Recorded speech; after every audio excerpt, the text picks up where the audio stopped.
Salam dəyərli izləyicilər, Press Klub TV-nin efirində bu saat olan son dəqiqə xəbərlərini sizə çatdırırıq. Bu gün səhər saatlarında Moskva şəhəri Ukrayna dronlarının növbəti hücumuna məruz qalıb. Bu barədə sosial şəbəkələrdə və mediada çoxsaylı məlumatlar və videolar yayımlanıb. Hücum zamanı bir neçə dron Moskva neft emalı zavodunu hədəf alıb. Bu barədə Moskva meri Sergey Sobyanın məlumat yayıb. Onun sözlərinə görə hava hücumundan müdafiə qüvvələri paytaxta yaxınlaşan 33 pilotsuz uçuş aparatını məhv edib. Ukrayna Təhlükəsizlik Xidməti dronların ilkin neft qurğusuna zərər verdiyini bildirib. Qeyd edək ki, Moskva neft emalı zavodu ildə təxminən 11 milyon ton neft emal edir və Rusiya paytaxtının dizel yanacağına olan ehtiyacının təxminən 50%-ni ödəyir. Medianın məlumatına görə dron hücumundan sonra zavod fəaliyyətini dayandırıb. Bu isə onsuz da yanacaq qıtlığı yaşayan Rusiya bölgələrinin vəziyyətini daha da ağırlaşdırır. Ukraynanın dron hücumundan sonra təhlükəsizlik səbəbilə Moskvanın bütün əsas hava limanlarında uçuşlar müvəqqəti dayandırılıb. Məlumatı Rusiyanın Federal Hava Nəqliyyat Agentliyi yayıb.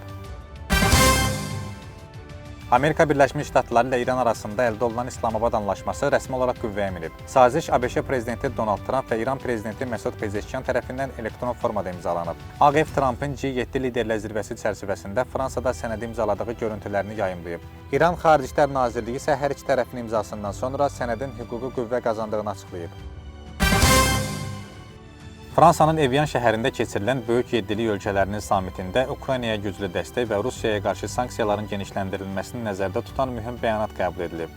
Liderlərin birgə bəyanatında Rusiyanın hərbi iqtisadiyyatına, xüsusilə də neft-qaz sektoruna qarşı təzyiqlərin kəskin şəkildə artacağı vurğulanıb.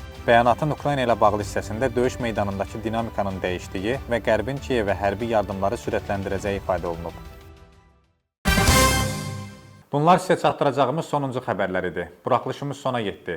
Ölkədə, dünyada və regionda baş verən mühüm hadisələrdən xəbərdar olmaq istəyirsinizsə, bizi izləməyi, kanala abunə olmağı unutmayın. Sağ olun.